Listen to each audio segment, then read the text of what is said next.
dos proxectos eólicos futuros en Galicia e, sobre todo, da ausencia dun plan eólico en Galicia. Bueno, despois do absoluto fracaso do anterior plan eólico da Xunta do ano 2010, sabedes que se concederon 2.600 megavatios e realmente en 8 anos só se instalaron 60, en un plan que, cando o señor Feijóo presentouse por primeira vez ao presidente da Xunta, dicía que iba a cambiar o panorama industrial de Galicia, que iba a crear 15.000 postos de traballo, que iba a supoñer 5.400 millóns de euros de investimentos.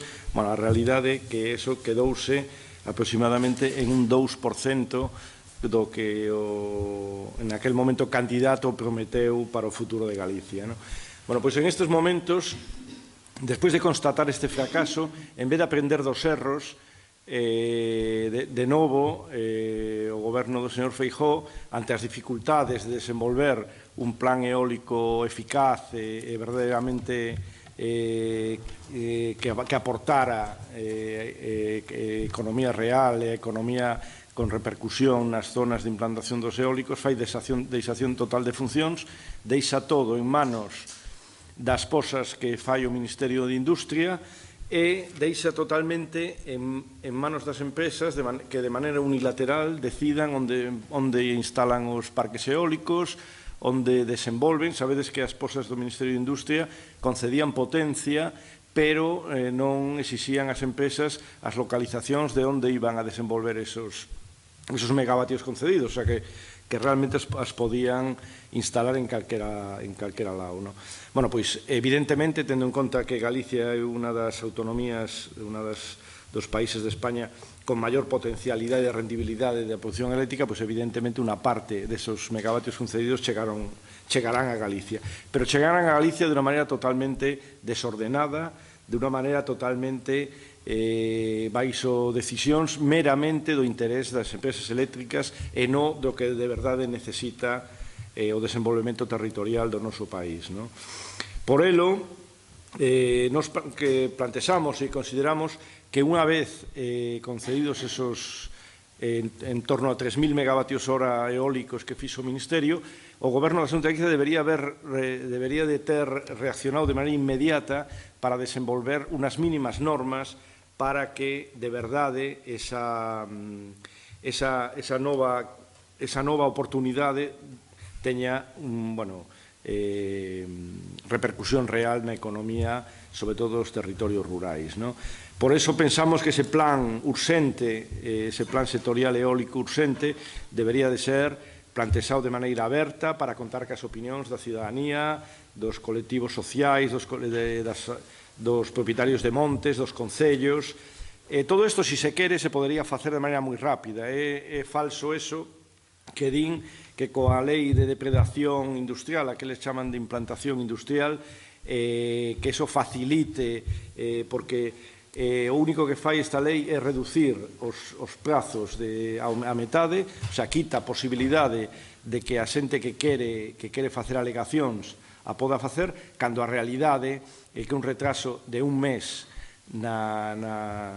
no desenvolvemento das tramitacións non ten nada que ver ca viabilidade dos. De feito, as posas se fixeron en abril e maio, desde entón van casi 8 ou 9 meses e as eléctricas hasta agora non fixeron prácticamente nada. O sea, que os cidadáns, a cidadanía, os concellos tiveran un mes máis para poder alegar, non se pode decir que poñía en risco a viabilidade dos proxectos. Nós, ademais, consideramos que este plan debería de ter elementos fundamentais que agora están fora totalmente, como é o respeto e a conservación dos valores ambientais e paisaxísticos, os valores patrimoniais e, sobre todo, que garantizar un retorno social real destas instalacións, dando prioridade, además, a aqueles proxectos que contemplaran a posibilidade de participación pública ou participación das cooperativas, tanto de montes como agrogandeiras das zonas onde se pretendían instalar.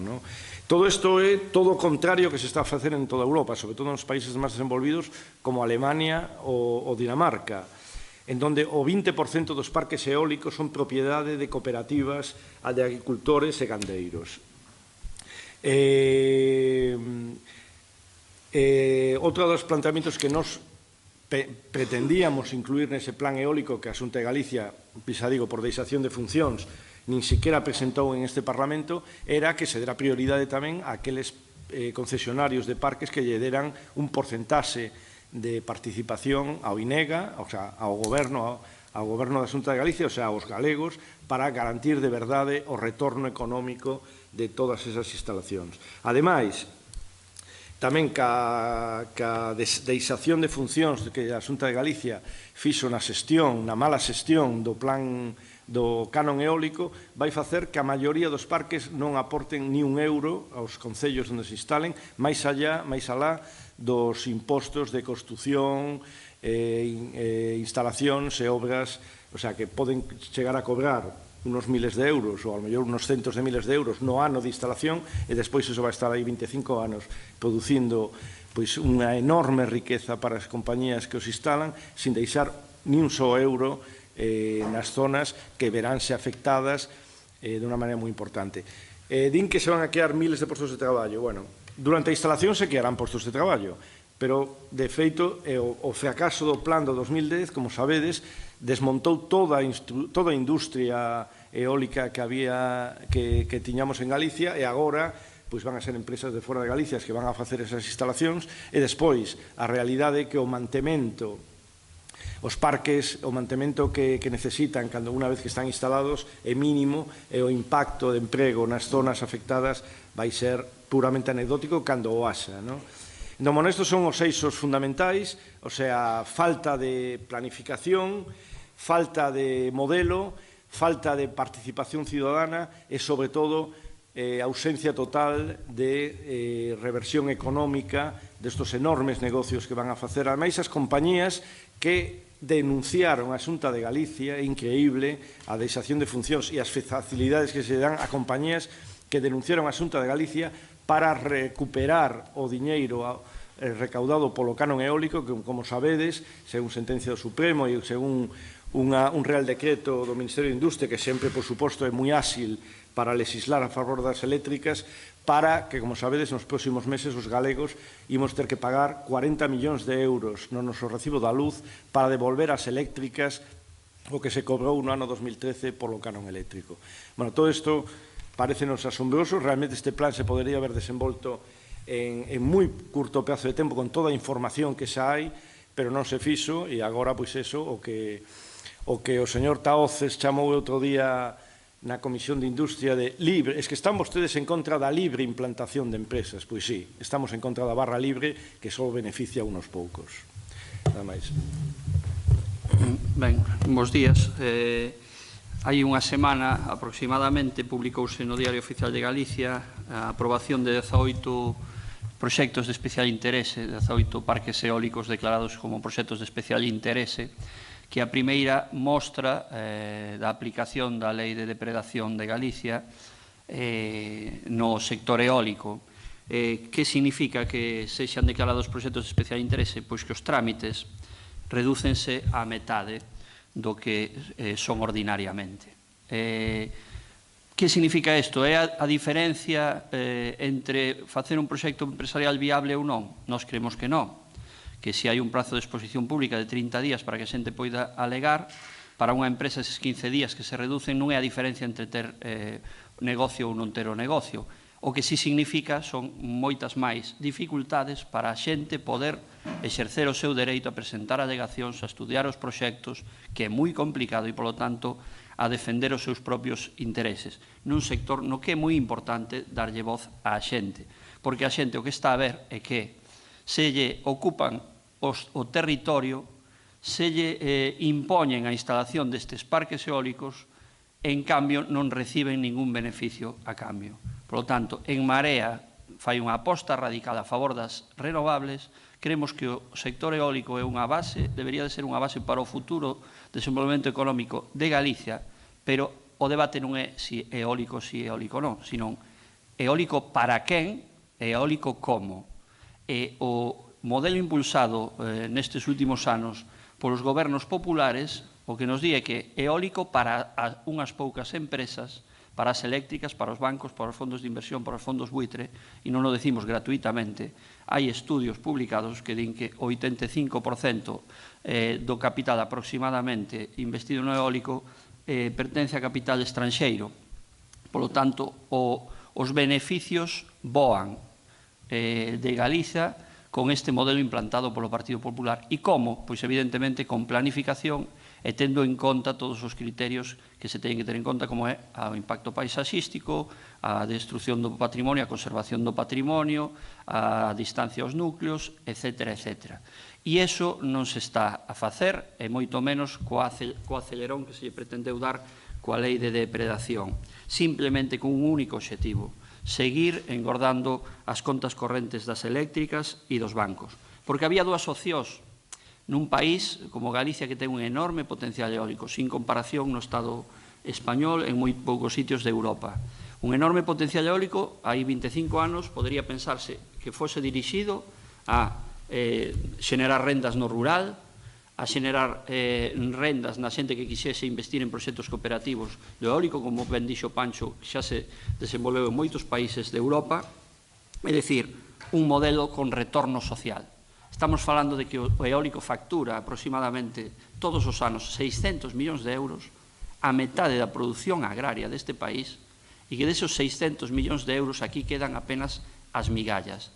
Claro, se comparamos ca posibilidade de que eses centos de millóns de euros revertisen na nosa economía e, sobre todo, no rural, en zonas onde se están instalando, onde a xente está saindo desas zonas, pois evidentemente cambia moito a cousa. E por outra banda tamén, non en todos os sitios se poden instalar.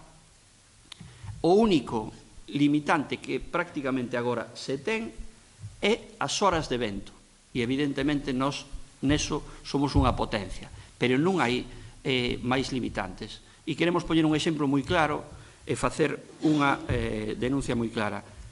As directrices da paisaxe comezaron o proceso de consultas públicas en decembro de 2016. Están paralizadas. Nos preguntamos que se pretende con esta paralización. Que cando xa estén instalados estes eólicos xa se xa imposible aplicar esas directrices da paisaxe que seguramente en moitos destes lugares terían posto algún tipo de limitación, polo menos á instalación dos eólicos. Imos ir unha vez máis a feitos consumados. Porque se vemos as alegacións presentadas por Gas Natural Fenosa e outras empresas a este anteproxecto de directrices da paisaxe, o que facían fincapé que non houvese retroactividade na aplicación destas directrices. Por tanto, nos cremos, e por iso tamén temos registradas iniciativas, proposicións non de lei e mocións, ao respecto de que hai que proceder a unha revisión do plan sectorial eólico, unha vez que se aproben as directrices da paisaxe, tendo en conta todos estes criterios que son retorno social para a xente, económico, retorno social económico, conservación da paisaxe, do patrimonio. Cando falamos de retorno social, pois tamén quero facer un inciso, falaban antes Pancho do canon eólico. Nós estamos a favor de figuras fiscais, que polo menos é o único retorno que hai neste país, pero moitos destes parques de nova xeración non van a pagar ningún euro de canon eólico, posto que a tecnoloxía facer mellorar a eficacia de cada unha dos xeradores, pois necesítanse menos xeradores.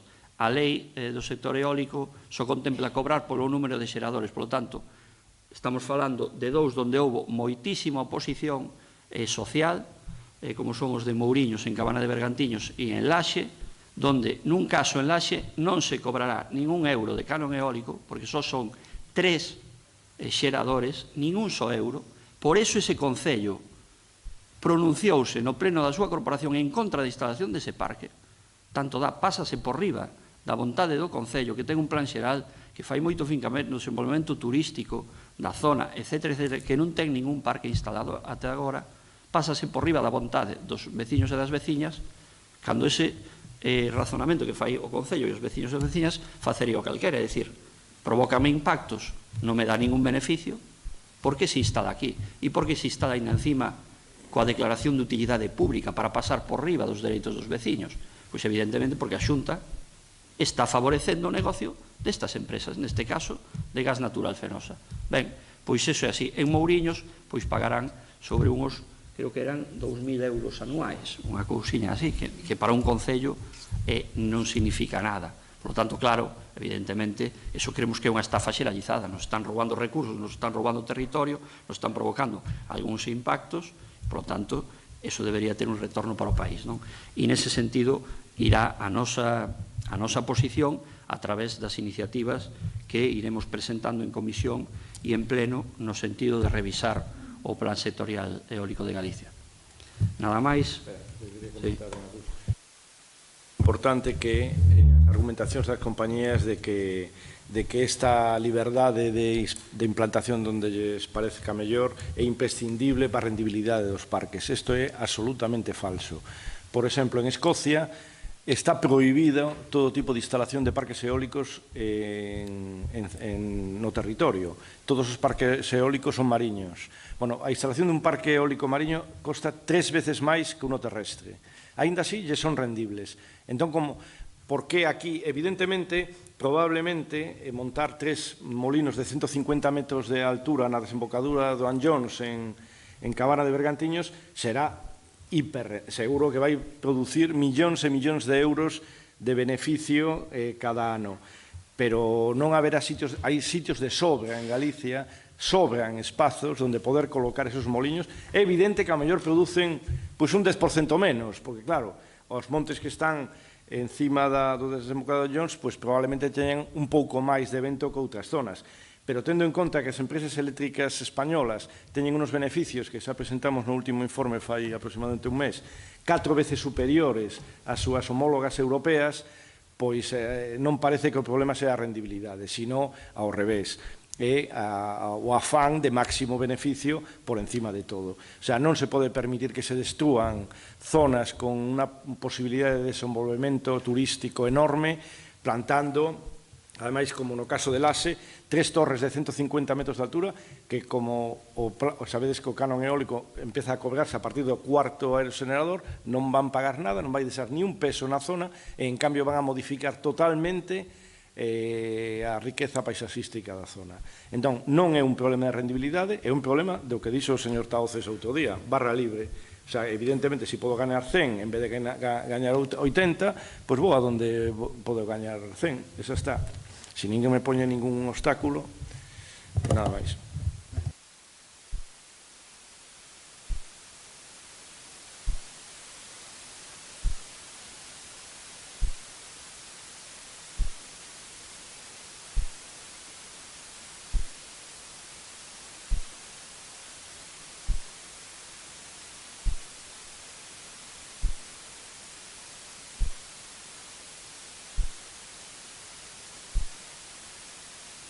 Ben, a primeira reflexión que fago escoitando o ministro de Fomento como escoitei pola mañán é que estamos gobernados por trileros e mentireiros que non teñen ningún tipo de escrúpulo, que minten cunha facilidade pasmosa.